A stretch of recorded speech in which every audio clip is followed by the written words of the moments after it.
नियोजन, क्या तैयारी करनी है, तो मैं उनको सम्मान के साथ आमंत्रित करती हूँ, आदरणीय रोशनलाल भैया। जी ओम। सदन को सादर प्रणाम, सादर नमन। आज की योग कक्षा बहुत सुंदर रही। आदरणीय जंगम जी ने बहुत सुंदर योग कराया। हमेशा बिल्कुल 26 साल के उम्र के हिसाब से हैं। ऐसा लगता ही नहीं कि उम्र के किसी दूसरे पड़ाव पे हैं। मेरी आवाज़ ठीक से आ रही है? जी सर, आ रही है सर। जी जी, धन्यवाद। एक तो थोड़ा सा क्षमा चाहूँगा आज कि मैं ज़्यादा देर नहीं रह पाऊँगा, मुझे जाना है कहीं। बहन जी ने नाम दे दिया था तो फिर मना करते नहीं बना, तो क्षमा चाहूँगा, पर चर्चा हमें करनी है। तो जैसे उस दिन आदरणीय नीलाल जी भाई साहब ने कहा था कि हम जहाँ चर्चा छोड़ी थी वहाँ से आगे बढ़ेंगे, तो कई सारी चीज़ें जो हम जब हम अभी गर्मी की बात करते हैं, गर्मी से हम जैसे ही खरीफ की बोनी की तैयारी करते हैं तो उसमें हमने सारी चर्चाएं की थी, और उसमें जो महत्वपूर्ण चर्चाएं थी कि हम किस तरह हमारी खेती को और बेहतर बना सकते हैं। तो इसमें दादू का हैंड रेज है। दादू प्रश्न करें। जी ओम। सर, इस समय जो है खरीफ में पौधरोपण का काम शुरू होता है, मतलब धान का भी है और दूसरे सब्जियों का भी। तो इस पर और दूसरा प्रश्न है कि अभी अश्वगंधा पर बहुत चर्चा चल रही है और अश्वगंधा सबसे ज्यादा महंगी फसल है। तो कृपया ये दोनों प्रश्नों के उत्तर दें। जी ओम। जी ओम। दादू, जहाँ तक जैसे हम धान धान की अभी बात करें तो धान की अभी बीज को डालने का समय आ गया है। तो जो भी लोग, क्योंकि नर्मदा पूरा पूरा पानी वाला क्षेत्र है, तो वहाँ पे अभी नर्सरी डल जाती है। पर जिन क्षेत्रों में पानी नहीं है, सिंचाई के साधन कम है, वहाँ बारिश आने के बाद ही नर्सरी डाली जाती है। तो पहली चीज़ तो नर्सरी डालने के लिए हमको धान के बीज को अच्छे से, वैसे तो आजकल सब बाहर का बीज यानी कि कंपनियों का बीज ही हम लोग ले रहे हैं, और अगर आप अपना बीज ले रहे हैं तो उसको एक बार अच्छे से साफ कर लें, उसमें पोचा बीज तो नहीं है इसको देख लें। उसके लिए एक तरीका होता है, नमक से धान के बीज का उपचार, मतलब उसको संशोधित करते हैं। तो ये जो उसमें क्या करते हैं कि नमक का 17% का घोल लेते हैं और उसमें बीज को डाल देते हैं। अब 17% का घोल लेने के लिए क्या करेंगे, उसके लिए एक तरीका ये है कि हम एक बाल्टी ले लें, इसमें 5 लीटर पानी भर दें और उसमें एक आलू डाल दें, और जब आप शुरू में आलू डालेंगे तो वो नीचे बैठ जाएगा। फिर उसमें नमक का पैकेट लें और उसको डालते रहें और हिलाते रहें जब तक कि आपका आलू ऊपर तैरने न लग जाए। मतलब पानी की जो उसका घनत्व है वो आलू से ज़्यादा हो गया, तो जो आलू है वो ऊपर तैरने लग गया। अब ये जो इसमें से आलू को बाहर निकाल दें और ये जो घोल है इसमें आप धान के बीज को डालें। तो जो धान का बीज आप जब इसमें डालेंगे तो जितने भी जो बिना बीज वाले धान हैं वो सारे ऊपर आ जाएंगे। जो कटे फटे धान हैं जिनमें कीड़े लगे हैं वो सारे ऊपर तैरने लगेंगे। ये जितने भी बीज ऊपर आते हैं उसमें बीमारियां भी हो सकती है और किसी तरह के कीट भी हो सकते हैं, उनका आक्रमण भी उस पर हो सकता है। तो इनको सबको अलग कर देंगे। तो ये ऊपर वाला पूरा निकाल के फेंक दें और नीचे जो तली में बीज बचा है उसको निकाल के और फिर इसको साफ पानी से 2 बार धो लें और फिर उसके बाद इसको सुखाकर फिर आप इसको नर्सरी में उपयोग कर सकते हैं। इसके बाद आप बीजामृत से या दूसरे किसी भी आप ट्राइकोडर्मा से आप इसको बीज को उपचारित कर सकते हैं। इसको नमक के पानी के बाद आपको धोना आवश्यक है, ये ध्यान रखें। जब भी आप नमक का पानी उपयोग कर रहे हैं तो इसको धोएं अवश्य, क्योंकि नमक भी जो आपका अंकुरन को अगर ज़्यादा वो रहा तो अंकुरन को रोकता है। तो ये ध्यान दें कि आपने जितना भी उसमें नमक लगा है उसके आसपास, वो नमक निकल जाए, पानी से 2 बार साफ पानी से धो लें। और उसके अलावा ये भी देखा गया है कि जो नैनो डीएपी है, ये जो हमारा इफ्को का नैनो डीएपी है, इससे भी बीज उपचार करने पर इसके परिणाम अच्छे आए हैं। तो आप ये कर सकते हैं कि 5 ग्राम नैनो डीएपी प्रति किलोग्राम बीज के हिसाब से आप इसको बीज उपचार कर सकते हैं, तो इसके भी अच्छे परिणाम आपको देखने को मिलेंगे। तो इससे भी आप नैनो डीएपी से इसको उपचारित कर सकते हैं। इसके अलावा जो ट्राइकोडर्मा से आप उपचारित कर सकते हैं। ट्राइकोडर्मा लिक्विड है तो लिक्विड से उपचारित कर सकते हैं आप। उसको उसके ऊपर स्प्रे कर दें, उसके ऊपर एक छोटा स्प्रे वो ले लें और उसमें भर के आप उन पूरे बीजों को फैला लें और उसके ऊपर पूरा एक समान वो कर दें, थोड़ा मिला दें उसको और छायादार जगह में सुखा लें। इसके बाद हमको बीजों का रोपण करना चाहिए। तो बीज रोपण में सामान्यतः ध्यान देने वाली बात ये होती है कि बीजों को हम जब नर्सरी में डालते हैं तो उसके ऊपर कुछ मिट्टी डालना चाहिए। वैसे सर एक आजकल मिनट ये हो लेना रहा है चाहूंगा, जी सर एक भैया। मिनट लेना चाहूंगा। ये ट्राइकोडर्मा जो अब डीएपी जो नैनो वाली है उसके बाद लगाएंगे कि उस ट्राइकोडर्मा लगाने के बाद नैनो डीएपी लगा सकते हैं? जी बहुत बढ़िया भैया, ये बहुत बढ़िया प्रश्न है आपका। पहले हम नैनो डीएपी लगा दें, फिर उसके बाद ट्राइकोडर्मा लगाएं। ट्राइकोडर्मा सॉइल के कांटेक्ट में आएगा तो सॉइल में चला जाएगा, वहाँ अपना काम करता रहेगा, और नैनो डीएपी डायरेक्ट उसके बीज के संपर्क में रहेगा तो उसमें वो एक्सीलरेट करेगा उसकी ग्रोथ को, उसके भ्रूण को, और उसकी जो एनर्जी है उसमें जाएगी। जी भैया। तो जी इसको जी, तो नैनो डीएपी को हमको पहले कर लेना। मक्के में भी इसके बहुत बढ़िया रिजल्ट आए भैया, आप मक्के में भी इसको ट्राई कीजिए, क्योंकि आप जी दोनों तरह के मतलब जो मक्के के बीज में इसको लगा, मतलब डीएपी से सीड ट्रीट करने से अच्छे रिजल्ट इसके देखे गए हैं। और इसके बाद हमारा जितना भी हमारा खाद है, खाद बहुत, गोबर की खाद हमारे पास जितना है संसाधन, उसका मुश्किल से 30 से 40% हम उपयोग सही से उपयोग कर पाते हैं। मतलब वो जो हम खेत में ले जाते हैं उसके बाद की बात कर रहा हूँ मैं, पहले की कंडीशन तो और गड़बड़ है। मतलब जो हम तैयार करते हैं, तैयार करने की मेथड्स हमारी ऐसी है, सिर्फ जो हमारा बायोगैस की स्लरी हम उपयोग कर रहे हैं उसमें ही हम काफ़ी हद तक 80-90% तक हम जो हमारा गौ माता का गोबर है उसका उपयोग कर पाते हैं। बाकी जो दूसरे तरीके हैं उसमें संशय है, और बहुत कम हमारा जो संसाधन है वो हमारे उपयोग में आता है। उपयोग में आने से मतलब ये है कि हम जितना डाल रहे हैं उतना हमारी फसलों के लिए, हमारी ज़मीन के लिए उपयोग में आना चाहिए। पर ये ऐसा इसलिए नहीं हो पाता, उसके पीछे कुछ कारण मैं आपको बताऊंगा।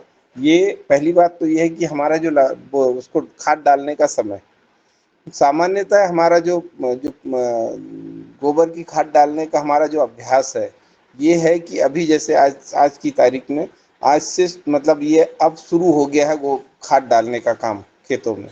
और ये जो खाद अभी गर्मी में डाला जाता है, ये खाद पड़ा रहता है गर्मी में कई दिनों तक, और फिर उसके बाद जब थोड़ी सी बारिश आएगी हमारे किसान भाई उसको फैला देंगे और फिर उसमें जुताई करेंगे। तो ये सिस्टम जो है, इससे क्या होता है कि वो जो खेत में पड़ा रहता है, ढेरी पड़ी रहती है, आप मतलब जिधर भी जाएंगे उधर देखेंगे कचरे के साथ थोड़ा सा गोबर, थोड़ा कचरा ऐसा खेतों में पड़ा मिलेगा। तो ये जो कचरे वाला गोबर खाद है, ये बिल्कुल भी खेत में नहीं जाना चाहिए। ये सिर्फ और सिर्फ आपका नुकसान करता है। जरूर ऑर्गेनिक मैटर ऐड होता है ज़मीन में, पर इससे बहुत ज़्यादा जो फायदा है वो नहीं मिलता है। कुछ ना कुछ आपके जो इसको डालने के बाद जो दूसरे परिणाम आते हैं वो बहुत ज़्यादा आते हैं। उन पर भी हम चर्चा करेंगे कि क्या क्या उससे नुकसान होते हैं। तो इसको डालने का तरीका हमको ये रखना है कि हम जो भी अच्छी सड़ी वाली खाद, पहले तो अच्छी सड़ी खाद डालें। अच्छी सड़ी खाद इसलिए बोलते हैं कि ये उसमें ह्यूमस अच्छा बना रहता है, और उसमें जो पोषक तत्व है वो आपको घुलनशील रूप में जो पौधे के लिए आवश्यक है उस रूप में आपको उपलब्ध होते हैं। और अगर हमने उसको खाद को अगर सीधे डाल दिया है, थोड़ा कच्चा खाद डाला है, तो उसमें पहला तो दीमक आएगी, दूसरा सैप्रोफिटिक फंजाई आएंगे, ये सब सड़ाने वाले जो फंजाई हैं वो आएंगे। तो इन सब के कारण आपकी जो भूमि की जो गतिविधि है, उसकी जो वाइटल एक्टिविटी है वो दूसरे तरफ चली जाएगी। तो कहीं ना कहीं हमें जो उसका जितना लाभ मिलना चाहिए वो लाभ नहीं मिल पाता। और दूसरा जो खरपतवारों के बीच, ये एक बहुत बड़ी समस्या है। एक इसमें भी मैं एक चीज़ कहना चाहूँगा कि हमारे पूरे जो हमारा ग्रामीण अंचल है, इसमें ज़्यादातर जगह जो अब थोड़ी सी प्रैक्टिस जहाँ पे हरा चारा लोग दे रहे हैं, वहाँ पे ये प्रैक्टिस बंद हो गई है।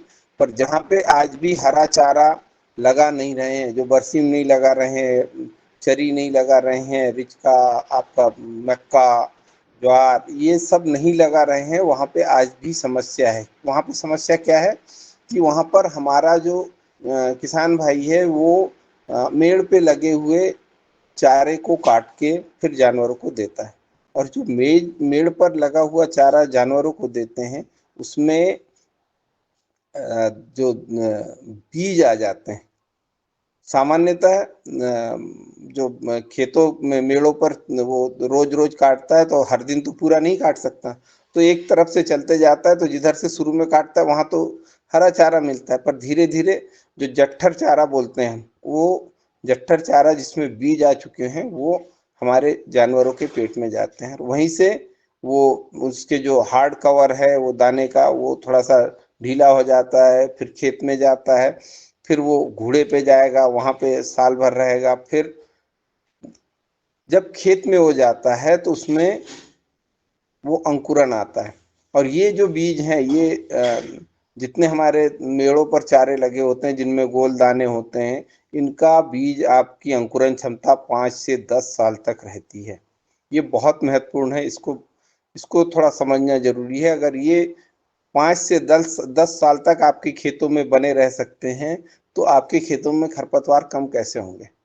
तो अगर आप गोबर की खाद से होने वाला जो खेतों में खरपतवार का प्रवेश है, इस प्रवेश को अगर बंद कर देंगे, तो निश्चित रूप से आपकी जो खरपतवार की एक बहुत बड़ी समस्या है वो कम हो जाएगी। क्योंकि दूसरे भी स्रोत हैं खरपतवार के आने के, नहर से आता है, नहर के जहाँ भी नहर का पानी है वहां से आता है, तो उसमें भी हमारी नहरें साफ नहीं होती, वो एक बड़ी समस्या है। तो उसको भी नहरों को, हमारी जो नहर समितियां हैं, बारिश से पहले नहर चालू होने के पहले एक बार पूरी नहर की सफाई हो जाना चाहिए, ताकि उसमें जितने भी बीज हैं वो नष्ट हो जाए। पर ये जन जागृति के अभाव में हमारे देश में हम नहर की सफाई नहीं करते हैं या नहीं करवाते हैं। हर समिति ये सोचती है तो सरकार का काम है ये करवाए, हमको तो सिर्फ पानी से मतलब है। तो इससे दो नुकसान होते हैं, एक तो पानी बहुत धीरे धीरे टेल एंड तक कई बार जाता ही नहीं, दूसरा नहरें में टूट फूट ज्यादा होती है। अगर आप शुरू में ही, जब पौधे आपके छोटे छोटे खरपतवार हो रहे हैं, उसी समय अगर इनको नष्ट कर दें, तो ये आपकी जो नहरों का जो नुकसान है वो बच जाएगा। नहरें आपकी ज़्यादा साल तक चलेगी, उनकी उम्र ज़्यादा साल होगी। तो ये इससे जुड़ा हुआ एक बात थी जो मुझे कहनी थी। इसके अलावा जो हमारा खाद है, इसको बनाने के तौर तरीके में बहुत परिवर्तन की जरूरत है। और अगर आपको खरपतवार रहित खाद डालना है, तो सिर्फ केचुआ खाद ही इसका काम कर सकता है। इसके विकल्प में केचुआ ही एक ऐसा है जो आपके, जो भी आपका खाद, मतलब जो भी मटेरियल उसके अंदर जाता है, खाद से बाहर जो आता है, उसका सारा खरपतवार जो है वो नष्ट कर देता है। वो जो भी खाता है उसको पूरी तरह से बारीक पीस देता है, और पीसने के बाद इसको बाहर निकालता है। तो इसमें इसको हम केचुए खाद को अगर ज़्यादा से ज़्यादा उपयोग करें, और जितना गोबर है उसके लिए गोबर गैस बनाने का प्रयास करें, तो इसमें एक तो आपका खाद अच्छा बनेगा, दूसरी आपको गैस मिलेगी, तीसरा आपको थोड़ा बहुत जो बिजली, उससे लाइट भी जलता है, तो वो भी आप कर सकते हैं। तो ये आम के आम गुठलियों के दाम नहीं, ये आम के आम और छिलकों के भी दाम है, छिलके भी हैं और गुठलियों भी, ये सब चीज़ों के इसमें दाम है। तो आप प्रयास करें, जहाँ भी इसकी बात होती है, जब भी हम चर्चा करते हैं किसान भाइयों के बीच में गौ पालन की, तो ये जरूर बात करें कि हम गोबर गैस प्लांट लगाने के लिए, गोबर गैस के लिए उनको प्रोत्साहित करें। इसके बिना हमारी जो डेयरी है वो अधूरी है, हमारी जो गौशाला है वो अधूरी है, अगर हम गोबर गैस नहीं लगा रहे हैं तो ये हम ये ध्यान दें। और ये जितना खाद आपका तैयार होता है, इसको हम बारिश के पूर्व एक जगह, पहले मैंने भी पिछली बार भी बताया था कि एक जगह मेड़ पर आप इसको लगा दें, और मेड़ के पास जो छायादार जगह है वहां पे जाके इकट्ठा करें, ढेरी बना दें उसकी। और इस ढेरी में आपके पास अगर स्यूडोमोनास उपलब्ध है, आपके पास ट्राइकोडर्मा उपलब्ध है, आपके पास दूसरे सूक्ष्म जीव जो आप जमीन में उपयोग कर सकते हैं वो उपलब्ध है, पीएसबी उपलब्ध है, पीएसएम उपलब्ध है, माइकोराइजा उपलब्ध है। इन सबके घोलों को उस जो ढेर आपने बनाया है उसमें छेद कर करके लकड़ी से या सब्बल से आप उसमें अलग अलग तरह के, अलग अलग गहराई के छेद करके आप मग की सहायता से उनमें डाल दें वो, और फिर उनको बंद कर दें। इसको आप जब 10-15 दिन ये रहेगा तो सारा जो माइक्रो ऑर्गेनिज्म है वो पूरे आपके गोबर की खाद के ढेर में फैल जाएगा, और वो जो परिणाम है आपके, वो चमत्कारिक परिणाम आपको प्राप्त होंगे।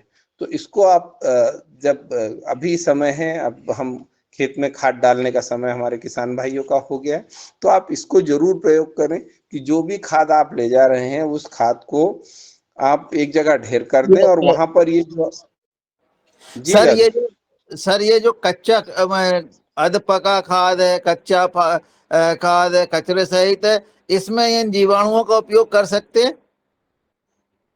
दादू, पहली बात तो यह है कि इसको उपयोग ही नहीं करना है, तो हमने पहला काम। अपने और अगर आपने नहीं, अपने मेड़ पे ले जाके पटक दिया, ढेर लगा दिया, और वहां जी पर हम मतलब जो अध पका है, पका नहीं है वो, उसमें कचरा भी है, डंठल भी है, तो उसमें इन जीवाणुओं का उपयोग कर सकते हैं या नहीं कर सकते जीवों? कर सकते हैं दादू, पर वो परिणाम नहीं मिलेंगे। हम तो बात कर रहे हैं कि इसको उपयोग नहीं करना है, पर चूंकि गड़बड़ी हो गई है तो यहीं से शुरू कर दें। अभी अगर आप मिला रहे हैं तो निश्चित फायदा करेगा, पर अगर अध पका है तो उसमें वेस्ट डिकम्पोजर जरूर मिला है। वेस्ट डिकम्पोजर उसमें बहुत फायदा करेगा आपको। भाई 10 दिन में तो सड़ाएगा नहीं, 10-15 दिन आप वहां रहेगा, 20 दिन रहेगा, पर 20 दिन में वो सड़ाएगा नहीं। पर आप वेस्ट डिकम्पोजर का उपयोग करेंगे तो वो आपको सपोर्ट करेगा उसको जल्दी डिकम्पोज करने में। जब आप खेत में उसको डालेंगे वहां पर भी वेस्ट डिकम्पोजर के जो माइक्रो ऑर्गेनिज्म है वो काम करेंगे और उसको सड़ाने में मदद करेंगे। तो इस तरह से इसको आप उपयोग करें। और सर और इसी एक और चीज प्रश्न है सर, कि जैसे लोग घोड़े पे मतलब जो रहता है गांव में, उसमें आग लगा देते हैं। आग लगाने के बाद जो राखें बचती है, उसमें जो मटेरियल बचता है, उसको खेत में डालना चाहिए कि नहीं? देखिए दादू, आग लगाना तो बिल्कुल भी वैज्ञानिक नहीं है। मतलब आप कहीं भी आग लगाओगे तो आग लगाना तो पहले भी अपने का मुहावरा ही है, आग लगाना बोले आग लगा रहे हैं, कहाँ आग लगाने जा रहे हैं बोले। तो आग लगाना तो बिल्कुल भी किसी भी स्थिति में, सिर्फ चूल्हे में आग लगाना अच्छी चीज है, बाकी जगह आग लगाना मतलब आप कुछ गड़बड़ कर रहे हैं। तो इसको बिल्कुल भी वो नहीं, क्योंकि उसमें जो भी सूक्ष्म तत्व और ऑर्गेनिक मैटर है वो सारे नष्ट हो जाते हैं, और माइक्रो ऑर्गेनिज्म भी सारे खत्म हो जाते हैं। तो सिर्फ राख होती है। राख में आपके, भाई हमारे हिंदुस्तान में इतने सारे कोल प्लांट है, आप चले जाओ ना, ट्रक भर के ले आओ, आपको मना नहीं करते हैं। वो बोलते हैं ले जाओ, हमारे यहाँ ढेर राख है, कितनी ले जाना है आपको, तो डालो ना। आपको अगर राख ही डालनी है खेत में तो जितने कोयले, जहाँ पे भी हाइड्रो इलेक्ट्रिक मतलब थर्मल थर्मल पावर स्टेशन है, जैसे आपके पास में सारनी में है और भी इधर दूसरी जगह है, सिंगरौली में है, तो यहाँ से आप उठाओ, ट्रकों से भर के ले जाओ, खेत आपको खराब करना है तो। बहुत रेयर, मतलब कम मात्रा में इसका उपयोग आप कर सकते हैं। ये जैसे कई जगह इसका उपयोग इसलिए भी किया जाता है, राख का उपयोग, कि कहीं निमेटोड की प्रॉब्लम होती है, कहीं माइक्रो ऑर्गेनिज्म जो जमीन में कुछ होते हैं, तो थोड़ी मात्रा में इस राख का उपयोग किया जा सकता है। 2, 4, 5 क्विंटल प्रति एकड़। पर ऐसा नहीं कि आप इसको खेत में डाल के आपकी ये सिर्फ आपके खेतों की जो भूमि की दशा है उसको खराब करेगी। तो जी थोड़ी जी बहुत जी राख डालने से, जी, थोड़ी बहुत राख डालने से फायदा होगा, लेकिन आपको अपनी जो अवशेष है उनको जलाना नहीं है, वो तो आपके लिए वरदान है ना, उनको आप सड़ाने का प्रयास करें ना, वो हमसे होता नहीं है। तो ये अकर्मण्यता जो है ना दादू, ये हमारे जो आज के जो समाज में है, इसका दूसरा कारण ये भी है कि हमारी जो नेक्स्ट जनरेशन है वो खेती की ओर नहीं जा रही है। जैसे जी एक घर में जो कोई किसान है, वो 50 साल का 60 साल का हो गया तो वो चाहता है, पहले ये था कि बच्चे छोटे रहते थे तब से काम करते थे, आज की तारीख में ये हो गया है कि उसके बच्चे खेत में नहीं है, वो कहीं किसी दूसरी जगह काम कर रहे हैं, या तो वो नौकरी में है या कहीं प्राइवेट में काम कर रहे हैं, भले ही वो मजदूरी कर रहे हो पर वो खेती नहीं कर रहे हैं। तो ये बहुत बड़ा कारण है कि ये हम जो शॉर्टकट अपना रहे हैं, खेती में शॉर्टकट अपनाने का एक सबसे बड़ा कारण है कि हमारा जो सेकंड जनरेशन है, जो हम सेकंड लाइन की बात करते हैं, तो खेती में सेकंड लाइन गोल हो रही है और धीरे धीरे ये स्थिति और भयावह होती जाएगी। तो इस पर आज से, अभी से और तुरंत चिंतन करने की जरूरत है कि हमारी जो दूसरी पीढ़ी है वो खेती की ओर आए। अगर ये नहीं चला तो हमें बहुत दिक्कत होने वाली है। हमें हमारे सारे संसाधन, हम कितना भी संसाधन कर लें, पर हम फिर जमीन को और जो हमारा प्राकृतिक तौर तरीके हैं उसको नहीं बचा पाएंगे। हम पूरी तरह से मशीनों पे और जो हमारे दूसरे संसाधन है उस पर निर्भर होंगे। और कोई जी सर प्रश्न जी हो सर। तो प्रश्न। जी मैं किन्हीं का प्रश्न हो तो वो हैंड रेज कर दें तो सर उनका उत्तर दे देंगे। जियो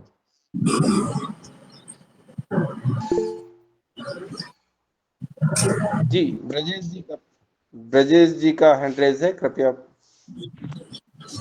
जी ओम। सर ये कह रहे थे जो फ्यूमिगेशन होता है वो किस लिए होता है खेत में? थोड़ा आपकी आवाज खड़खड़ाहट हो रही, थोड़ा फिर से बोलें। सर खेत को फ्यूमिगेशन किया जाता है तो वो कैसे होता है? फ्यूमिगेशन कहाँ पर करना है, कहाँ की बात कर रहे हैं? खेत में सर।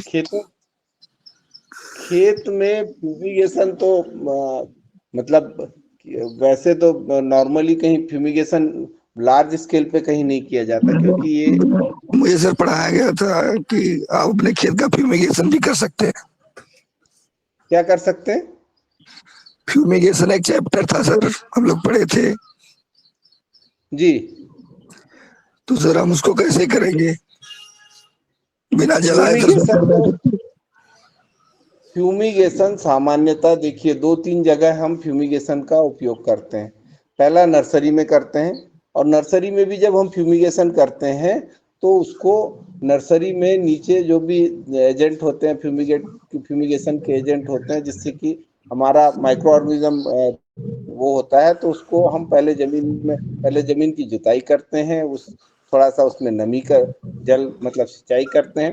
फिर जो भी हमारा एजेंट है, जो चीज हम उपयोग करना चाहते हैं फ्यूमिगेशन के रूप में, उसको हम जमीन में पहले स्प्रे करते हैं, और उसके बाद उसको पन्नी से हम ढक देते हैं, और उसको हम 20-25 दिन तक छोड़ देते हैं, ताकि उसमें जो उसको उसके अंदर जो भी जर्म्स है वो खत्म हो जाए। तो पहला फ्यूमिगेशन हम जमीन के लिए करते हैं, सॉइल स्टेराइजेशन के लिए करते हैं, ताकि, और ये सामान्यतः नर्सरियों में होता है, बड़ी नर्सरियों में जहाँ मिट्टी का ज़्यादा उपयोग होता है, बहुत ज़्यादा, और वहाँ पे आपके जो फाइटोथोरा और दूसरे जो माइक्रो ऑर्गेनिज्म है, इनसे बचने के लिए ये फ्यूमिगेशन किया जाता है। तो एक फ्यूमिगेशन यहाँ होता है। दूसरा फ्यूमिगेशन हम करते हैं स्टोर ग्रेन पेस्ट के लिए, जहाँ पर हमारे जितने भी जैसे बड़े बड़े आपके वेयर हाउसेज हैं, इनमें जो फ्यूमिगेंट एजेंट है उनको उनको डाल दिया जाता है, और उसके बाद इनको बड़ी बड़ी पन्नियों से पूरा ढक दिया जाता है। तो जो सल्फास है या दूसरे जो एजेंट है उनको जो केमिकल्स हैं उनको हम उसमें वहाँ पे डाल देते हैं और उसके बाद पन्नियों से ढक देते हैं, तो उसकी जो गैस बनती है वो गैस से अंदर के जितने भी इंसेक्ट हैं वो मर जाते हैं और आपका जो ग्रेन है वो ज़्यादा समय तक सुरक्षित रहता है। और करने के बाद इसको हम पन्नियों को हटा देते हैं, ऐसा नहीं कि उसको पन्नियों को लगातार रखते हैं। तो ये फ्यूमिगेशन करते हैं। इसके अलावा आपको जब फलों को पकाना होता है तो वहाँ पर हम फ्यूमिगेशन करते हैं। वहाँ पर जो बड़े बड़े जो हमारे राइपनिंग चैम्बर बनते हैं, तो राइपनिंग चैम्बर में इथिलीन गैस वो किया जाता है और उससे वहाँ फ्यूमिगेशन किया जाता है, तो एक समान रहेगा और जो नुकसान ना हो, हेल्थ को कोई नुकसान ना हो, इसके लिए फ्यूमिगेशन किया जाता है। इतना मैंने पढ़ा है। और कोई फ्यूमिगेशन आपकी जानकारी में हो तो वो बता सकते हैं।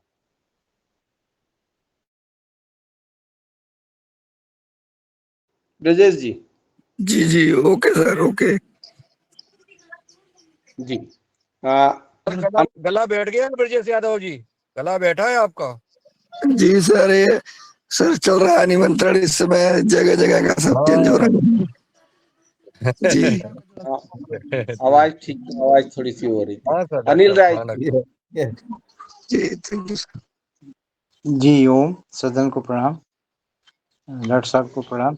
मैं सर ये पूछना चाह रहा हूँ कि वो पीएमडीएस का हमने भी वो सुना था उस दिन, तो उसी को सोच करके हमने जब चना निकाले हैं तो उसमें उसको सोइंग करा दिया, और सोइंग कराने के बाद जब है तो उसमें खाद, तो जब वो बड़ा हो जाएगा, जब उसको काट के मिलाएंगे जमीन में, तब उसमें गोबर की खाद मिला जाएगा ना, बीच में तो जाएगा नहीं उसमें।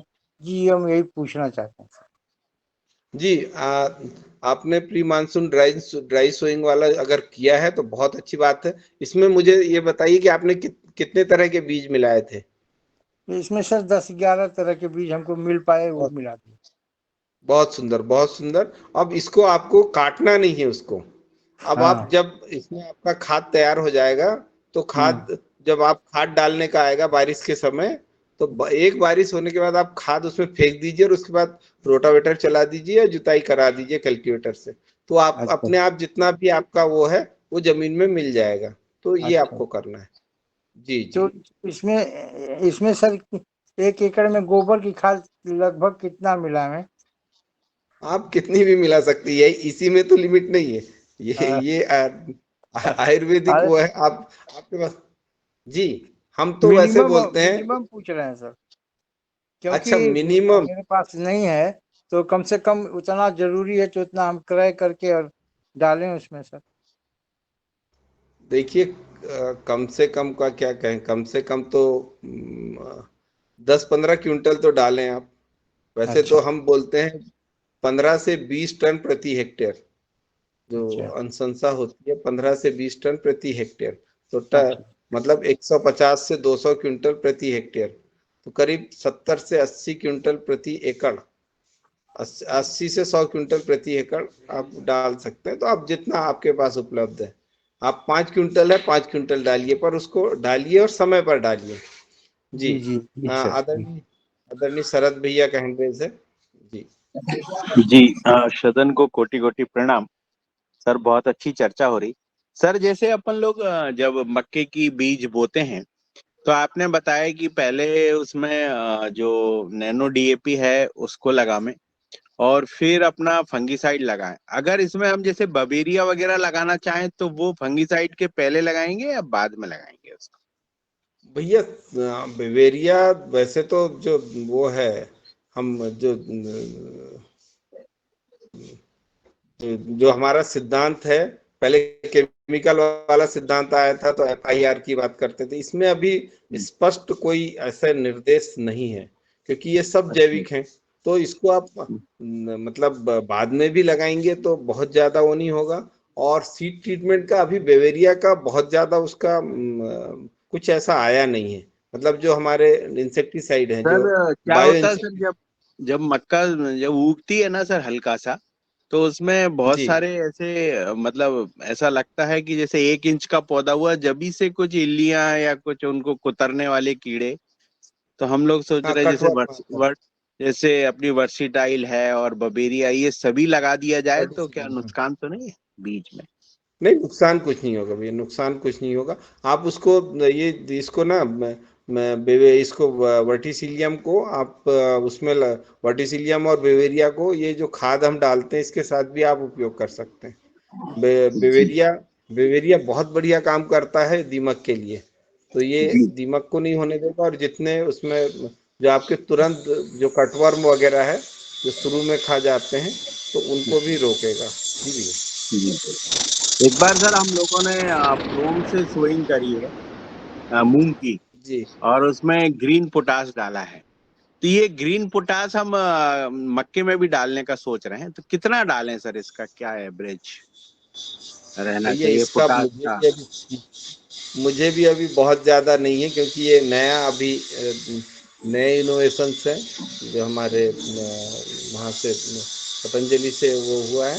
तो ग्रीन पोटाश का कितना डालना है, डोजेस क्या है, इसको मुझे भी अभी थोड़ा सा समझना पड़ेगा। तो अच्छा हम जी जी। जी तो सर। पोटास, सामान्यतः पोटास जितना भी आता है ये फर्टिलाइजर के रूप में जो आता है उसी को अब ये किस तरह से बना है क्या है उसको थोड़ा सा देखना पड़ेगा, फिर उसके डोजेस की बात करेंगे, क्योंकि हमारी जो रिक्वायरमेंट है वो फुलफिल होना चाहिए। जी जी जी सर, हम लोगों ने इस बार जैसे जो पूरी हमारी पूरी मूंग की सोइंग है, तो इस बार हमने पूरी मूंग की सोइंग हमारी जो करी वो प्रोम से करी है, और उसके जी रिजल्ट बहुत अच्छे हैं। मतलब जो प्रोम वाली जो मूंग है उसकी पत्तियां की जो साइज है लगभग जो जैसे डीएपी से जो सोइंग है उससे सर सवा हम्म, गुनी बड़ी है, और बहुत अच्छी लीव है, हाँ हाँ, मतलब एकदम बढ़िया तंदुरुस्त। बहुत और बढ़िया। उसकी जो फलियों का जो फूल लेने का जो पैटर्न है वो भी बहुत अच्छा है। लेकिन बहुत अच्छे फूल ज्यादा ठहरे हैं, इसके लिए क्या डालें सर हम लोग अब ज्यादा से ज्यादा? देखिए, न्यूट्रिशन ही सबसे बेस्ट विकल्प है। पर जी फ्लावर को अगर ड्राप हो रहे हैं, कुछ हो रहे हैं, तो उसके लिए आप NA का स्प्रे कर सकते हैं, 20 ppm का। पर हम जी हार्मोन का हम अवॉइड करते हैं, मतलब सामान्य अनुशंसा में हम मना करते हैं कि हार्मोनल ट्रीटमेंट कम से कम उपयोग करें। बहुत आवश्यकता होने पर, जैसे मैंगो में हमारा आम झड़ने की समस्या होती है, नींबू में, तो जब ऐसे फल झड़ने की समस्या होती है तब जरूर हम इनकी रिकमेंडेशन करते हैं। और जी फ्लावरिंग हार्मोन बहुत सारे हैं, अगर नहीं आ रहा है तब जरूर करना चाहिए जब ऐसा लग रहा है। पर मेरा ये मानना है कि जितने पौधों में उसकी क्या कहना चाहिए, जितनी उसकी क्षमता होती है उतने वो फूल पैदा करता है और उतने ही वो फिर बीज बना देता है। हम ओवर एक्सप्लॉइट करने के लिए जरूर हार्मोन का उपयोग करते हैं। वो जैसे ही अच्छा आदमी के साथ है ना कि हम जो मेडिसिन लेते हैं, जो पहलवान लोग वो एक्स्ट्रा स्टेरॉइड लेते हैं, तो वो एक्स्ट्रा एनर्जी को जनरेट करने के लिए लेते हैं। तो वो कहीं ना कहीं लॉन्ग लॉन्ग टर्म में वो ठीक नहीं। जी जी जी सर, बहुत अच्छा। सर इसमें जैसे मूंग की क्रॉप जब कटती है हम लोगों की जैविक, तो हमने देखा जब हम लोग अंकुरित करते हैं तो कुछ हार्ड दाने आते हैं अंकुरित करने में। पहले नहीं आते थे सर, पहले की मूंग में बहुत बढ़िया मूंग आती थी, तो हम लोग पूरे अंकुरित कर लेते थे, वो पूरा सर सुबह ले लेते थे। लेकिन आजकल सर जो हम अंकुरित करते हैं प्योर जैविक है, सब कुछ है, उसके बाद भी अंकुरित करते हैं तो सर उसमें 5% दाने ऐसे हार्ड टाइप के रह जाते हैं, वो क्या कारण है? कुछ माइक्रो न्यूट्रिएंट की कमी के कारण एम्ब्रियो ठीक से वो नहीं हो रहा होगा भैया। तो एक बार सॉइल टेस्ट अच्छा थोड़ी उससे माइक्रो न्यूट्रिएंट का सॉइल टेस्ट वहां से करा लें, भोपाल से।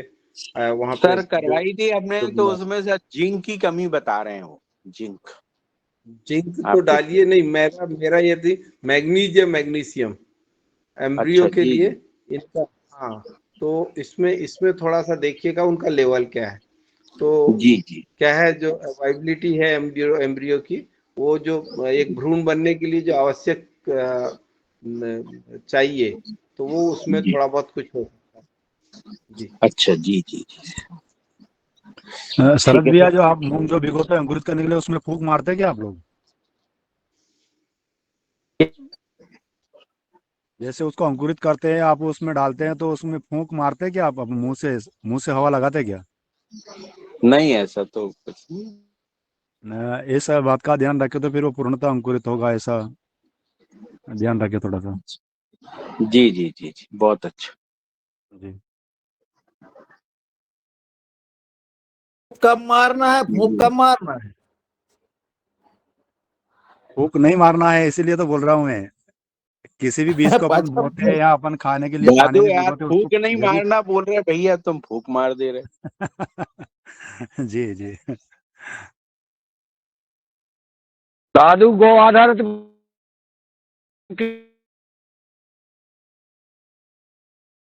नहीं, दादू ने क्वेश्चन कर लिया, अध पक्की खाद के हो गए उनके वो, अब नहीं। आवाज नहीं आ रही। जी सर, बहुत अच्छा, धन्यवाद। अभी और किसी का हैंड रेज है तो लेते हैं। अशोक भैया शायद आना चाह रहे थे, तो अशोक भैया आपके कोई क्वेश्चन है? अशोक मैं जी के अभी उत्तर अभी रह जुड़ा गए हूँ थे ना भैया, ये क्वेश्चन। हेलो, मैं अभी अभी जुड़ा हूँ। मैंने कि किस किस विषय पे चर्चा चल रही है? अशोक भैया, तो आज आप सवाल कर लें, मूंग पे चर्चा हो रही है। अच्छा अच्छा, मूंग पसंद। तो इंदौर में हूँ अभी, मूंग मैंने देख ही नहीं जा।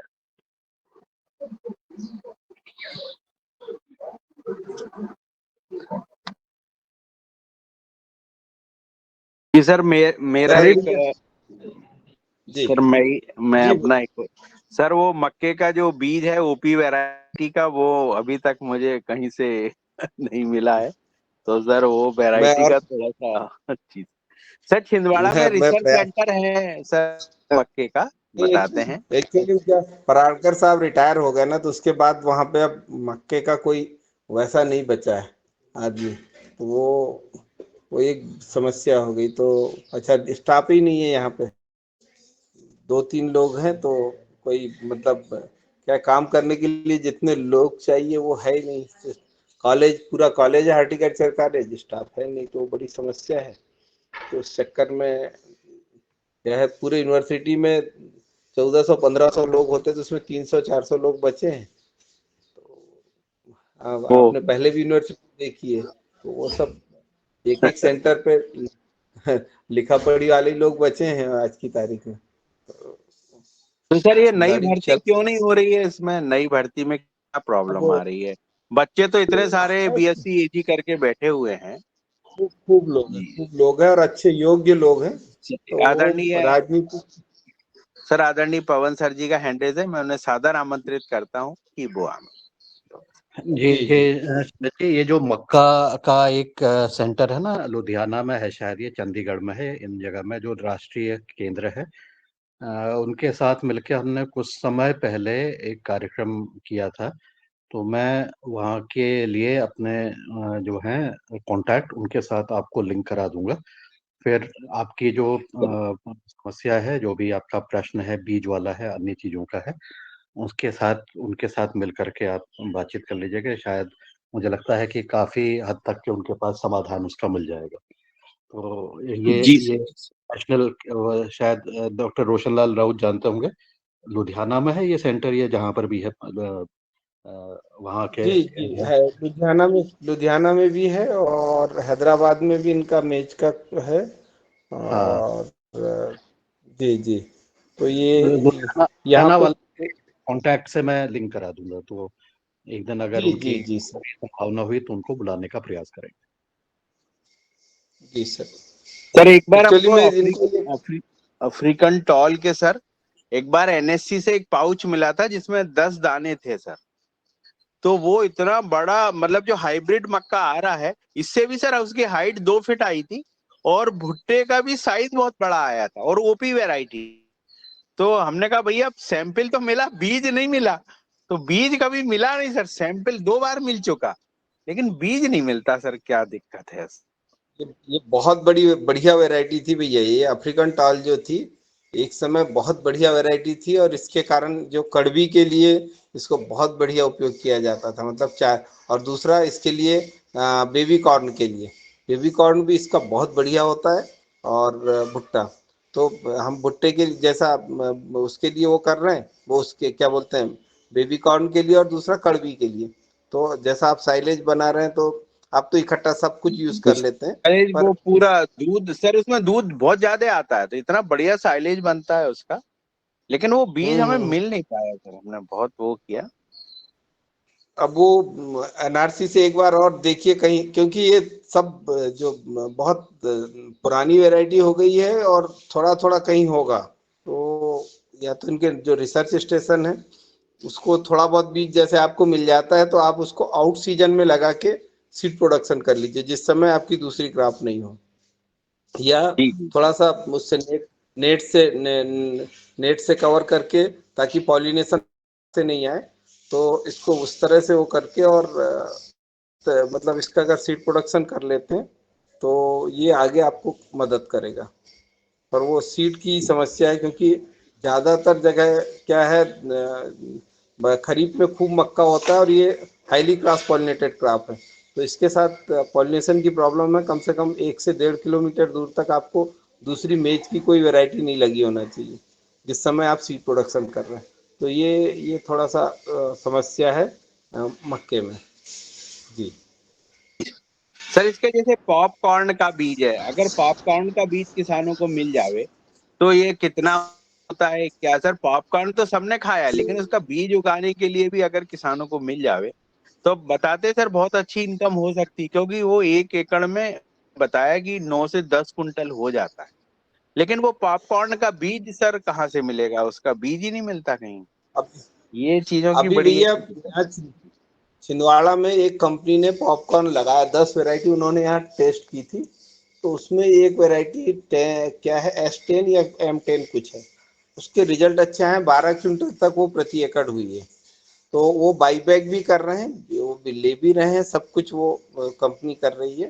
तो उसका उन्होंने भुट्टे सहित उठा के ले गए, तो उसको उसको एक बार मैं देखता हूँ कौन सी कंपनी है, तो आपको नंबर प्रोवाइड कर दूंगा, तो आप एक बार उनसे संपर्क कर सकते हैं। वो अभी यहाँ ट्रायल के रूप में उन्होंने छिंदवाड़ा में लिया था और कुछ किसानों के यहाँ उन्होंने ट्रायल डाले थे और उसके अच्छे रिजल्ट हैं। अभी शायद न्यूज़पेपर में भी आपने कभी पढ़ा होगा कुछ दिन पहले, तो यहाँ के छिंदवाड़ा के न्यूज़पेपर में भी वो आया था, और कलेक्टर साहब भी जो हमारे यहाँ के हैं शीलेंद्र सिंह साहब, वो भी उसके लिए काफ़ी एक्टिव हैं ये इमेज के लिए। जी। सर, ये जो प्लांट पॉपुलेशन होती है, जैसे 1 एकड़ में मक्के की कितना होना चाहिए, मूंग की कितना होना चाहिए, प्लांट पॉपुलेशन का क्या इसमें, जैसे आजकल की जो मैं एक सीड्रिलें बार आ रही सर, हम लोग सीड का फर्टिलाइजर यूज कर रहे हैं, लेकिन फिर भी जी जी उतने अच्छे प्लांटर नहीं है सर, प्रॉपर दूरी पे सीड नहीं डल पा रहे हैं, तो इसके लिए आप क्या देखिए भैया, सजेशन? ये जो सीड ड्रिल हमारे जो आ रहे हैं, ये सीड ड्रिल में मतलब आपका plant to plant distance maintain करने की व्यवस्था उसमें नहीं है। उसके लिए इनका इंक्लाइंड बेड प्लांटर आते हैं, तो वो इंक्लाइंड बेड प्लांटर अगर आप देखेंगे तो उसमें आप सीड टू सीड आप डिस्टेंस मेंटेन कर लेंगे। रो टू रो तो देता ही है वो सीड टू सीड भी आपको देता है, इंक्लाइंड बेड प्लांटर। तो इसको थोड़ा सा आप जो ये कंपनी वाले लोग हैं इनसे देखिए कि मक्के के लिए भी, हम धान के लिए तो बहुत है, ये जो DSR में यूज कर रहे हैं वो सारे इंक्लाइंड बेड प्लांटर यूज कर रहे हैं। तो मक्के के लिए भी उसमें आप देखिएगा, क्योंकि धान वाले से मक्का नहीं डल सकता, क्योंकि वो उसमें स्पेस उतना ही है जो एक बीज को पकड़ के गिराएगा वो, मतलब एक ही बीज आएगा उसके, उसमें जो उसकी वो रहती है चक्री एक होती है उसमें, तो उसमें सिंगल सीड आएगा। तो इसमें थोड़ा सा जो ये लुधियाना वगैरह तरफ बहुत काम हुआ है, और यहाँ पे CIAE में भी काम हुआ है, पर ये मतलब इसको थोड़ा सा प्राइवेट जो कंसर्न है उनसे एक बार थोड़ा सा आपको देखना पड़ेगा। सर, ये इसमें बड़े बड़ी यांत्रिकी की जैसे CI है, हमारा बुधनी टेस्टिंग है, काफी बड़े बड़े सेंटर डले हुए हैं, लेकिन बहुत अच्छा सर प्लांटर के ऊपर काम नहीं हुआ। जैसे प्लांटर इतने अच्छे सोइंग वाले होने चाहिए, मैंने ऑस्ट्रेलिया में देखे थे सर हम लोगों ने, कि शरद वहां भैया पे जो इतने आपको अच्छे प्लांटर प्लांटर थे। शरद भैया आपको जो प्लांटर चाहिए वो अपने शाजापुर में एक इंजीनियर निर्माण कर रहा है। आप जो फसल जो बीज उसमें सोइंग करना चाहते, कितनी दूरी रखना चाहते, वो सब उसके में हो सकता है। आप उसका एड्रेस वो- जरूर दीजिएगा हमें। जी जी, जैसे हमारे क्षेत्र में लहसुन बुआई कर रहे हैं किसान, प्याज बुआई कर रहे हैं उससे, गेहूं की बुआई कर रहे हैं उससे, या जो भी फसल अपन बोना चाहे ना, वो सभी उससे हो सकता है। प्लांट तो क्या है मैंने भैया, मेरे पास भी है, पर जो इसके नए जो प्लांटर्स आए ना, वो एयर सर्कुलेशन वाले होते हैं, और वो एयर के माध्यम से बीज को ले जाके डालते हैं। तो उससे क्या होता है, प्लांट की जो दूरी है ना वो बिल्कुल प्रॉपर आती है। हमारे यहाँ जो जी प्लांटर है वो लगभग 10 पेड़ में से 4 ही प्लांट को एक निश्चित दूरी पर बीज डाल पाता है। बाकी का वो कहीं गुच्छा छोड़ देता है, 2 बीज आ जाते हैं। और अगर एक एक गैर से उठा के डालता भी है ना, तो प्रॉपर दूरी नहीं आ रही है उसकी। जो दूरी हमें चाहिए, जो एक यूनिफॉर्म में जो फसल चाहिए, आज हमें मान लो 18 इंच के में 17 इंच का कुल्पा चलाना है, तो हम वो कुल्पा नहीं चला पा रहे हैं, क्योंकि वो सिड्डिल की जो सोइंग है ना, वो 1-2 इंच ऊपर नीचे हो जा रही है। तो उसके कारण हमारा कुल्पा नहीं चल पा रहा है, कुल्पा नहीं चल पा रहा, इसलिए हम खरपतवार से परेशान है। तो हमने देखा है फॉरेन में जो प्लांटर है वहां के सर एयर एयर से बीज ले जाके डालते हैं वो, तो वो हमें बहुत न्यूमेटिक अच्छे प्लांटर। प्लांटर लगे सर। हाँ सर। हाँ तो भैया, वो प्लांटर एक्चुअली है। अब जैसे अपने इंडिया में 1-2 कंपनी बना भी रही है, तो सर कीमत इतनी रखी है 8 लाख रुपए, 8.5 लाख रुपए। तो अब बताओ, ट्रैक्टर से महंगा सिड्डिल हो गया। तो कैसे मतलब इसको ये जो है, ये सोइंग की प्रॉब्लम सर बहुत सारे किसानों की है, बीज का ये प्रॉपर। आज भी किसान सर यहाँ पे बहुत सारे किसान 1 कुंटल गेहूं डालते हैं। अब हमारे पास छोटे प्लांटर है, लेकिन हम लोग 50 किलो पे डालते हैं। पर हमने देखा सर कि अब ऑस्ट्रेलिया में 25 किलो ही बीज डाला जाता है, क्योंकि उनका प्रॉपर जो बीज है ना सर, एक यूनिफॉर्म में गिरता है, एक यूनिफॉर्म में दूरी रो से रो गिरता है। और प्लांट टू प्लांट अगर हमें 4 इंच की दूरी चाहिए, तो 4 इंच पूरे खेत में आप उसको स्केल लेके नाप लीजिए, पूरा मिलेगा। लेकिन अपने प्लांटर में आप स्केल लेके जाएंगे तो एक लाइन भी आप नाप नहीं सकते सर। उससे किसान का एवरेज बहुत कम हो रहा है, उतनी खाद लग रहा है, उतना बीज लग रहा है, लेकिन उत्पादन में सर बहुत ज्यादा अंतर आ रहा है, एक यूनिफॉर्म सोइंग नहीं होने के कारण। तो ये भी बहुत बड़ा एक वो है सर। तो इसमें भी जी कभी आप भैया, कहीं ये जाते हैं बड़ी जगह पे, तो इसको जरूर उठाइएगा सर। जी सर। जी भैया, ये असली में क्या है कि हमारी हमारी जो भारतीय कृषि प्रणाली है, इसमें क्या है कि छोटी जोतें हैं।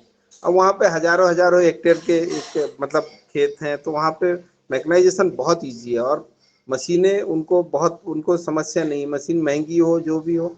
हमको पहले तो जो भी कंपनी पहले बनाती है मशीन, तो मशीन में शुरू में जो कास्ट लगती है वो सब आपसे निकालती है। जो उसके डिजाइन करने में, उसकी रिसर्च में जो भी कुछ लगता है खर्चा, वो जो 8-10 साल का जो भी खर्चा है वो सब पूरा आपसे नहीं लेती है।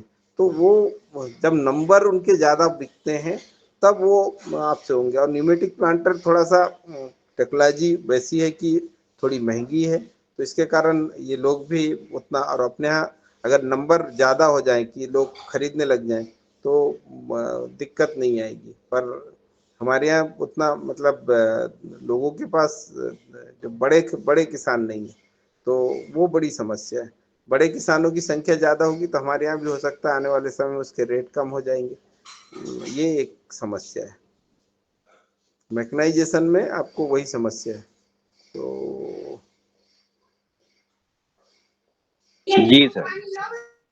भैया, ये निवेदन था कि आप थोड़ा सा मैदान संभाल लेंगे क्या, मुझे कहीं जाना है। जी तो मैं मैं संभाल लेता हूँ, चलिए मैं बहुत विदा अच्छा। लेना चाहता हूँ, तो सभी से निवेदन है कि क्षमा जी चाहते जी हुए आप सभी से जी मुझे क्या नागपुर निकलना है, तो मैं उसी की तैयारी कर रहा जी था। तो बहन जी ने चूंकि रात को ही फोन किया था कि भैया आपको देखना है, तो मैंने बोला ठीक है। अब मैं बोला क्या जी। आप नाम डाल चुकी है, तो उसमें अब फिर ठीक नहीं था। तो नहीं, बहुत अच्छा सर, और बहुत अच्छी आपसे जानकारियां मिलती हैं। और हम चाहते हैं कि आप तो कहीं भी जाएं, बहुत सारी इस योगा हर कार्यक्रम के लिए जानकारी एकत्रित करें। और बहुत बहुत धन्यवाद सर आपका। आप हमेशा ऐसे हमें बहुत, खेती के अंदर सर क्या, हमेशा हमें तो छात्र बने रहना है और आपको टीचर, बस ये नहीं नहीं, सिलसिला चलता छात्र रहेगा। तो अब भी है भैया, हम तो आप जैसे लोगों को हमेशा हमेशा जब भी मुझे कोई अच्छे किसान मिलते हैं तो मैं उनसे बात करता हूँ, उनसे पूछता हूँ कैसे कर रहे हो, क्या कर रहे हो। तो उनसे बहुत सीखने को मिलता है हमने सर रोज। आपके यहाँ डी के जो जितेंद्र सिंह सर हैं, उनके साथ भी बहुत सारे प्रैक्टिकल्स किए हैं। और उनके जी साथ हम प्रैक्टिकल करके उनको दिखाते थे सर। कभी आप उनसे चर्चा करिएगा तो वो जी बहुत जी सारे हमारे प्रैक्टिकल, जैसे गेहूं की टिल्डिंग बढ़ाना, कैसे टिल्डिंग बढ़ाना, हमने उनके साथ बहुत काम किए कि एक प्लांट में जी कैसे जी आप 30 से 40 ट्रिलिंग तक कर सकते हैं सर। तो जी उसमें जी हम लोगों ने जितेंद्र सिंह साहब के साथ बहुत काम किया है सर जी। बहुत सुंदर। जी सर, आप तो जाइए, मैं देख लूँ। प्रणाम सर। धन्यवाद, बहुत बहुत धन्यवाद, सबको प्रणाम। ओम जी। सर प्रणाम सर, बहुत बहुत धन्यवाद सर, बहुत शुक्रिया। जी ओम सर। हाँ जी।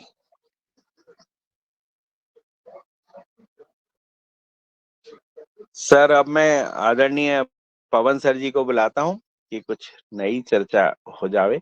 जी सर, पवन सर। जी धन्यवाद। मुझे लगता है कि आज जो चर्चा हुई है और जो समय डॉक्टर रोशन लाल जी नहीं दे पाए, लेकिन फिर भी आपके जो प्रश्न मक्के के ऊपर थे और मक्के के ऊपर आपके जो अनुभव है, मेरे ख्याल से उसको भी आप एक बार और शेयर कर लीजिएगा कि इस बार का जो हमारे मक्के की जो आपके वहाँ स्थिति रही है, साइलेज के लिए ही जो काम कर रहे हैं, वो उसमें आपका क्या अंतर आपको नज़र आ रहा है? और ये अंतर पहले के मुकाबले आज से लगभग 3-4 साल पहले जिस प्रकार से आप मक्के का काम कर रहे थे और अब में क्या कुछ अंतर आपको नज़र आ रहा है? कोई उसमें परिवर्तन आप देख रहे हैं कि क्योंकि कुछ उत्पादन में हो सकता है कि आपने अनुभव किया हो कि ये अनुभव मेरा पहले के मुकाबले उत्पादन अब हम बेहतर कर पा रहे हैं और अब जो है हमारा जो है पहले के मुकाबले स्थिति अच्छी हो गई है। कुछ चीज़ें खाद से संबंधित हो सकती हैं, कुछ चीज़ें कीटों से संबंधित हो सकती हैं और साथ ही उसकी जो मार्केटिंग की जो व्यवस्था है, उस पर हमारी बहुत ज़्यादा चर्चाएँ नहीं हुई हैं। तो आप बहुत ही संक्षेप में अगर अपने अनुभव शेयर करते हैं, मुझे लगता है कि मैं भी इसको और अच्छी तरह से समझ पाऊँगा क्योंकि जब आगे बातचीत करेंगे तो एक रिवीजन मेरा भी हो जाता है और बाकी सब साथियों को भी एक जानकारी मिल जाती है। तो मेरा अनुभव ये है क्योंकि अब समय हमारे पास 10-20 मिनट का ही है, तो इस पर भी आप सर 5-10 मिनट इस पर बातचीत कर लें। जी। जी सर, जी सर। सर मक्के की क्रॉप बहुत अच्छी क्रॉप है और हम लोगों के जो मध्य प्रदेश की जमीन है वहाँ पे काफी अच्छी मक्का होती है। पर मक्के में बहुत अच्छी रिसर्च नहीं होने के कारण जैसे पॉपकॉर्न का बीज हम लोगों को नहीं मिल पा रहा है। स्वीट कॉर्न का जो बीज है सर वो उपलब्ध नहीं हो पा रहा।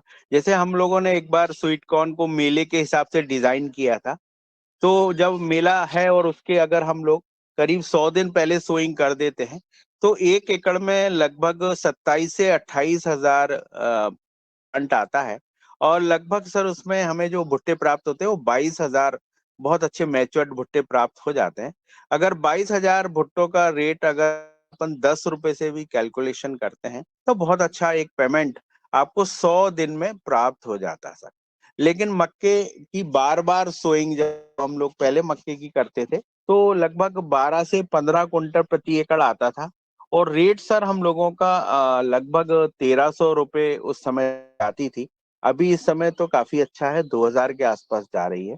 लेकिन इस बार हाइब्रिड मक्का का जो बीज का रेट है सर वो बहुत महंगा मिलता है। किसानों को बीज में काफी पैसा लग जाता है क्योंकि बीज में सर 8 से 10 किलो की सोइंग करनी पड़ती है और कोई भी अच्छी कंपनियों का बीज 350 रुपए किलो से कम का बीज नहीं है। हम लोगों ने जो एनएससी की एक वैरायटी थी अफ्रीकन टॉल करके, उसको देखा सर बहुत अच्छी थी वो, लेकिन बीज हमें मिला नहीं और उसका सर बीज जो था वो 50 रुपए किलो था मात्र। तो उसमें हम लोगों को भुट्टे भी अच्छे आए और बहुत अच्छी अफ्रीकन टॉल जो वैरायटी थी वो काफी अच्छी वैरायटी थी सर।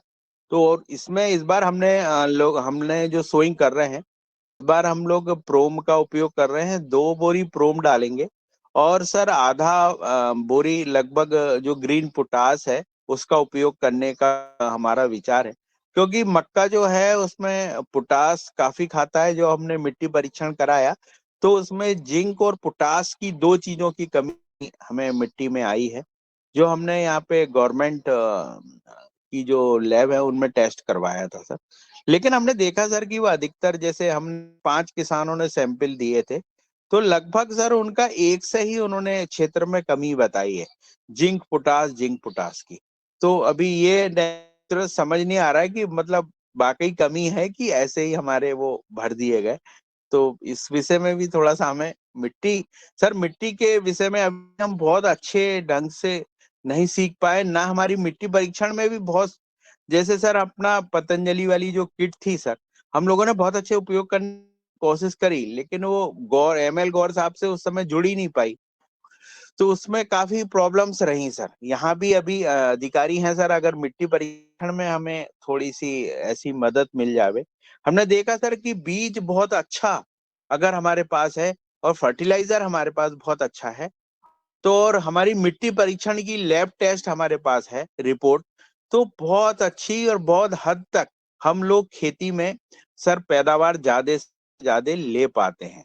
हमने देखा है सर कि जैसे इस बार हमने यूरिया और DAP का उपयोग हमारा मूंग की क्रॉप में, सर मैंने कल आपको दिखाया भी था ऑनलाइन, तो सर वो उसमें जो है उसमें यूरिया कम होने से इल्लियां नहीं आई, ये हमने देखा। और DAP का उपयोग कम करने से भी इन चीजों का कम आया।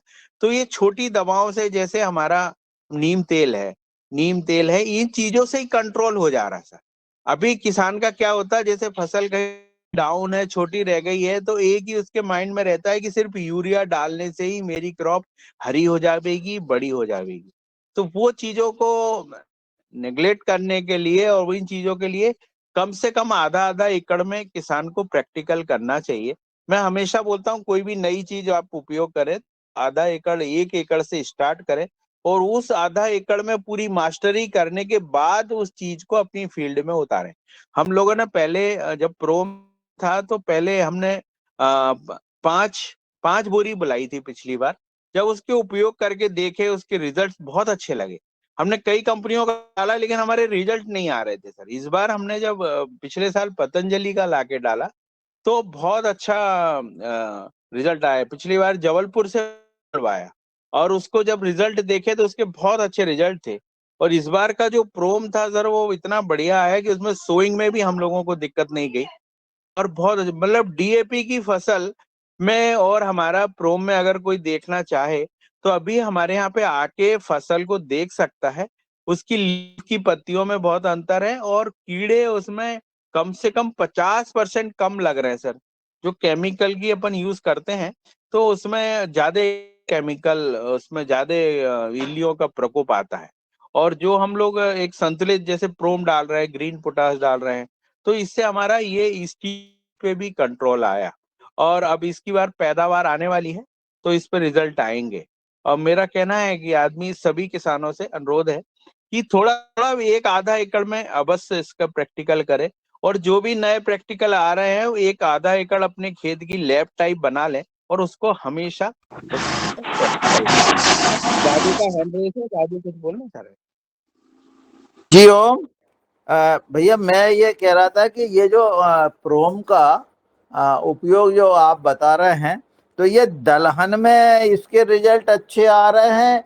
अब अपन इसको धान और गेहूं में तो आपने उपयोग किया क्या? नहीं दादू, गेहूं में इस बार हमने लगभग एक आधा एकड़ में लगाया था, लेकिन अब हमें बहुत अच्छे रिजल्ट्स उसमें मिले नहीं है। लेकिन हमारा जो जैसे मूंग में बहुत अच्छा रिजल्ट है और मक्के में 2 क्रॉप में हमारे बहुत अच्छे रिजल्ट्स हैं। मतलब इसका मतलब है कि हम दलहन में इनका अच्छा उपयोग कर सकते हैं। दलहन में तो बिल्कुल आग मूझ के कर सकते हैं। मेरा बहुत अच्छा प्रैक्टिकल हो गया कि जी दलहन तो मतलब मूंग की क्रॉप भी दादू बहुत, मतलब आप आएंगे ना जिस दिन मैं दिखाऊंगा, आप कहेंगे कि यार क्या क्रॉप, बहुत अच्छी क्रॉप बनी है। और वहीं पे दूसरी पड़ोसी की जो फसल लगी है वो DAP की है, तो उसमें उसमें आप अंतर अवश्य आके, मैं चाहता हूँ कि योगाहार से अपने नर्मदापुरम के 4-5 लोग आके उसका आपस में अपन लोग वो करें एनालिसिस कि इसकी जी जी प्रोम वाली फसल में क्या अंतर है और DAP वाली में क्या अंतर है। जी जी जी जी अवश्य अपन ये वसुंधरा के जो लोग हैं उन सबको मतलब बुला लेंगे और अपन उनको बताएंगे भी। और चूंकि आपने उसका उपयोग भी किया है और उसमें शायद जी ओ ट्राइकोडर्मा और बवेरिया बेसियाना इनका ही उपयोग भी ये किया है। सारी सारी चीजों का उपयोग है दादू उसमें पूरा। बहुत बढ़िया, तो ये और बहुत सुंदर हो जाएगा। और हम फिर अपने सारे साथियों को ये चीज बनाएंगे। आदरणीय बने सिंह जी का हैंड रेज है जी। हो जी बोले जी। जी बैनी भैया। जी प्रणाम सदन को।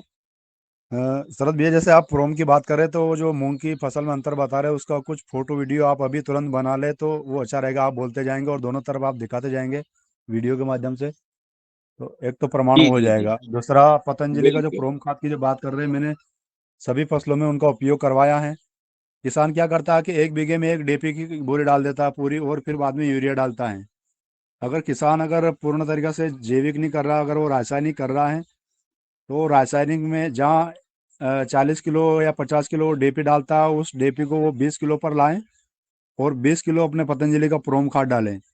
तो रिजल्ट इतना बेहतरीन होगा कि जो रासायनिक से उपज आ रही थी वो उससे भी और बढ़ के उपज आएगी, और पौधे की स्वाइंग, पौधे की ग्रोथ और उसके क्लोरोफिल इतना जबरदस्त रहेगा कि अपने को खुद मन करेगा कि अपन उसका फोटो वीडियो बनाए अपनी फसल का।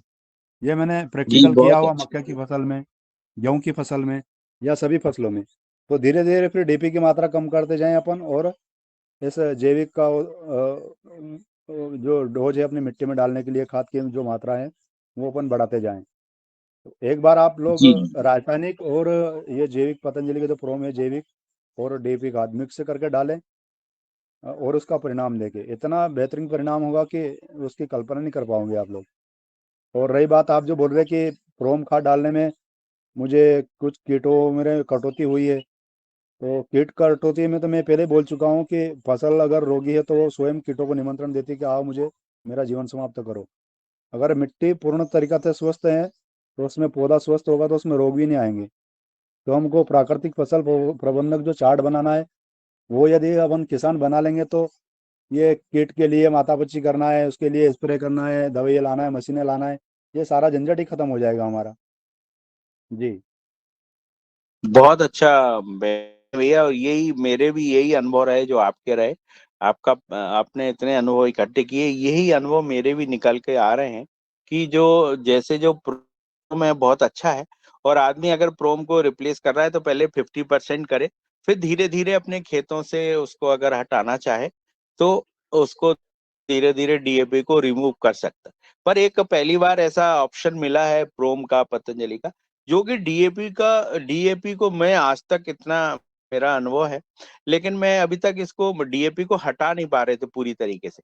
लेकिन अभी ऐसा है कि लग रहा है कि ये DAP अब हटने के दिन आ गए हैं, और ये जो है वो पतंजलि की जो अपना प्रोम है वो बहुत हटा पाए। मैंने कई कंपनियों के प्रोम उपयोग किए, लेकिन वो पाउडर फॉर्म में होने के कारण वो लोग बहुत अच्छी सोइंग नहीं हो रही थी।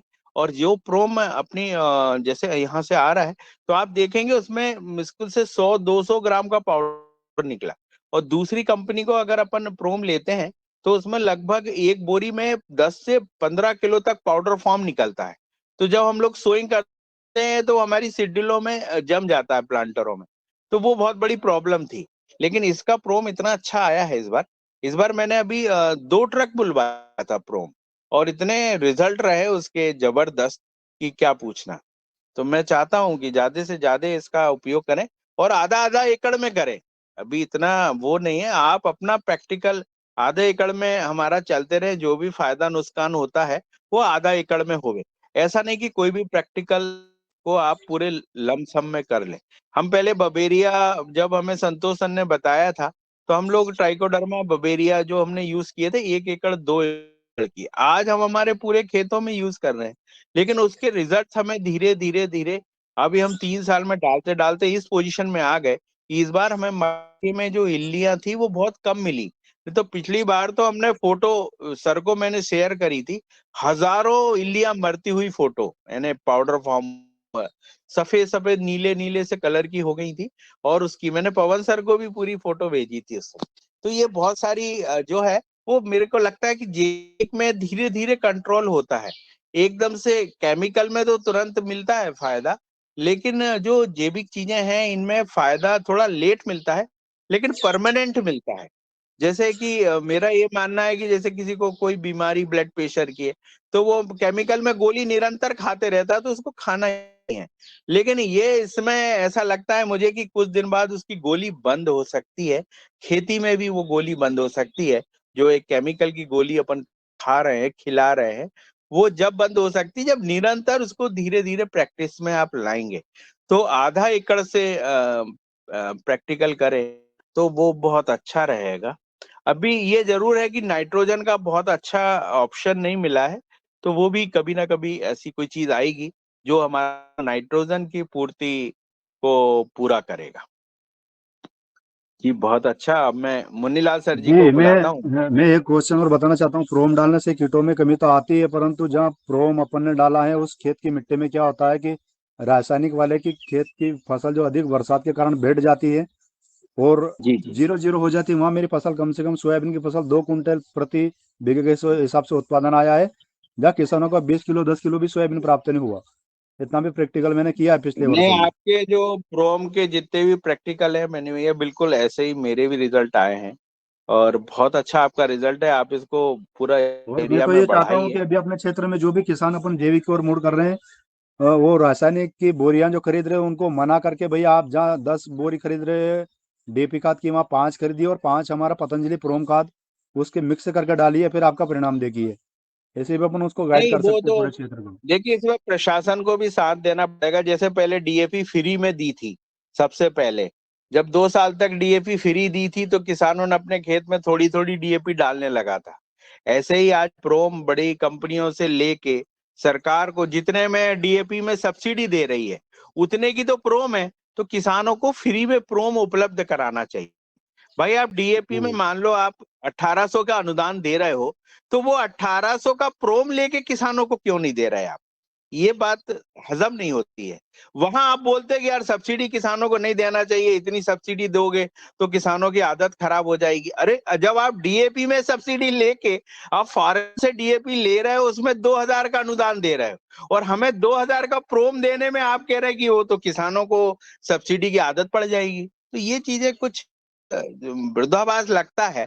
इसमें माननीय कृषि मंत्री जी को भी हम लोग एक बार इसको अवगत कराएंगे कि आप प्रोम लेके बाजार में जो किसान है, प्रति हेक्टेयर आपके पास है, मान लो मेरे नर्मदापुरम में 2 लाख हेक्टेयर में खेती होती है, तो आपके पास पूरा डाटा बना हुआ है। आप उतनी बोरी उतने किसानों को जितनी सब्सिडी आप वहां दे रहे हैं उतनी डीएपी, जैसे मान लो मैं 5 बोरी डीएपी उपयोग करता था, तो मेरे को आप 2 बोरी डीएपी दे दो, 3 बोरी प्रोम दे दो आप। तो ये चीजें जब प्रैक्टिकल्स में आएगी तो मेरे ख्याल धीरे धीरे इस क्षेत्र से जो डीएपी है वो विदा जरूर हो जाएगी, क्योंकि बहुत अच्छे प्रोडक्ट आ रहे हैं और बहुत दमदार। जी हो। जी जी धन्यवाद। नीलाल सर जी को बुलाता हूँ जी जी हुआ जी, मैं। धन्यवाद आदरणीय शरद भैया। और आज के हमारे विनायक जी काका जी ने बहुत ही जोश के साथ बढ़िया बहुत अच्छी क्लास ली, उनको बहुत बहुत साधुवाद। दूसरा हमारे आदरणीय डॉक्टर रोशनलाल राव जी, बहुत ही उनका जो कार्यक्रम था, इसके बावजूद भी योगाहार की जब बात आती है तो वो जो है साहस स्वीकार करके रंजना जी ने उनको कहा तो वो तुरंत जो है उन्होंने अपनी बात रखी। और जो मक्के के ऊपर और धान के ऊपर और जो आज किसान के ऊपर जो चर्चा हो रही थी समस्या है, आदरणीय शरद भैया तो हर मन मौला है, इनको ऑलराउंडर कहते हैं। ऑलराउंडर भोपाल से लेकर के दिल्ली से लेकर के और गांव तक, जहां भी चर्चा करो वहां कोई नहीं कहता कि कौन शरद भैया, शरद वर्मा जी, हाँ हम जानते हैं। और आप, मैं एक बार सोच रहा था कि आप खेती की पूरी एक किसान की बात, जैसे बीज छिड़कने से लेके बोने से लेके हल चलाने से सारी बात आप करते हैं, जैसे स्वयं जो है बो रहे हों, स्वयं खाद डाल रहे हों, स्वयं सोइंग कर रहे हों, स्वयं हार्वेस्टिंग कर रहे हैं, स्वयं जो है सब कुछ। और इधर हम देखते हैं कि घर पे जो है 10-20 किसान, व्यापारी, सामाजिक कार्यकर्ता, अन्य गायत्री परिवार के भी यज्ञ हो रहा है। यानी कहाँ कहाँ आप हैं, एक व्यक्ति कहाँ कहाँ हो सकता है। ये भी एक कोई दैवीय चमत्कार है कि किसी भी क्षेत्र की बात आप शरद भैया से पूछ लो, राजनीतिक क्षेत्र में ले लो, सामाजिक में ले लो, जैविक खेती और में ले लो, या किसी भी। तो मैं आपको बहुत बहुत साधुवाद देता हूँ कि आपने जो चर्चा की है। एक चर्चा आपने अभी लास्ट में जो की है उसका मैं उस पर अपनी बात करना चाहता हूँ कि जो आप कह रहे हो कि सरकार इधर जो है सब्सिडी के लिए बात कर रही है, जब जब किसान के लिए जो जैविक खाद है और जो गरीबों के लिए जो गेहूं दे रही है, 1 रुपया किलो में गेहूं दे रही है 35 किलो एक व्यक्ति के लिए, एक परिवार के लिए, उसको सारा राशन दे रही है। और वो किसान बैठे बैठे जो है गेहूं बेच करके और ताश खेल रहे हैं या शराब पी रहे हैं। इधर जो है वही राशि अगर हम किसानों को, जो जैविक खेती किसान करें और उनको सबको यहाँ जैविक खाद पहुंचाएं, मान लो पतंजलि से कांटेक्ट कर ले या किसी और उनसे कहें कि हर किसान को आप जो है 2-2 कट्टे जो है प्रोम के भेजिए आप, तो ये काम करने से उस जो गेहूं देने की वजह से अगर हम जैविक खाद देते हैं तो जो वो खा रहे हैं वो रासायनिक खाद से बना हुआ है। जैसे पिछले साल सरकार ने हर छात्र को 15 किलो मूंग देने का काम किया था। 15 किलो मूंग, तो 15 जी मेहरा जी और सीएम साहब ध्यान रखें म्यूट पे जी, 15 किलो एक बच्चे को मूंग देने का जो माननीय शिवराज सिंह चौहान जी ने बात रखी थी, पूरा केमिकल का मूंग था। मालूम कहाँ है बताइए आप इतनी मूंग, और हजारों टनों लाखों टन जो है मूंग जो है कहीं नहीं निकल रही थी, तो बच्चों को देने का काम किया।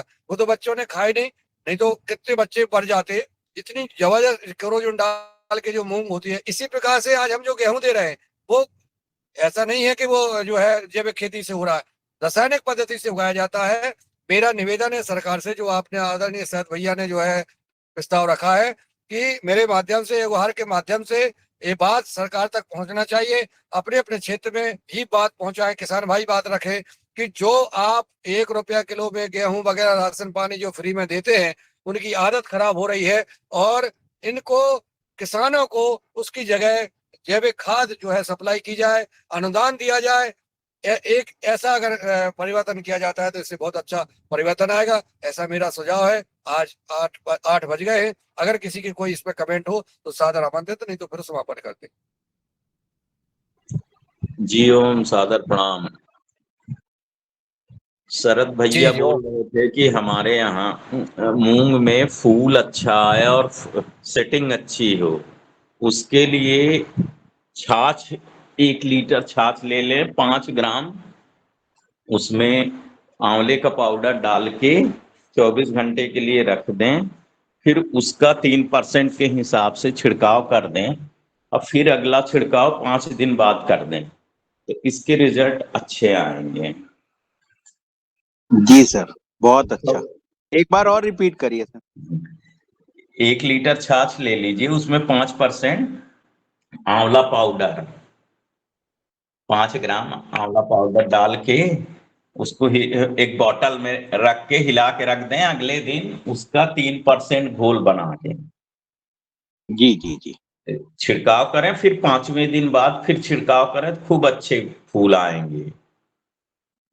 बहुत सुंदर, ये महत्वपूर्ण विषय, महत्वपूर्ण सुझाव आपने दिया है आदरणीय। इसका उपयोग नींबू या किसी भी फूल ले आने के लिए कर सकते हैं। पहले भी इसमें फूल आ जाए, जैसे फूल 4-4 10 दिन 20 दिन बाद आना है।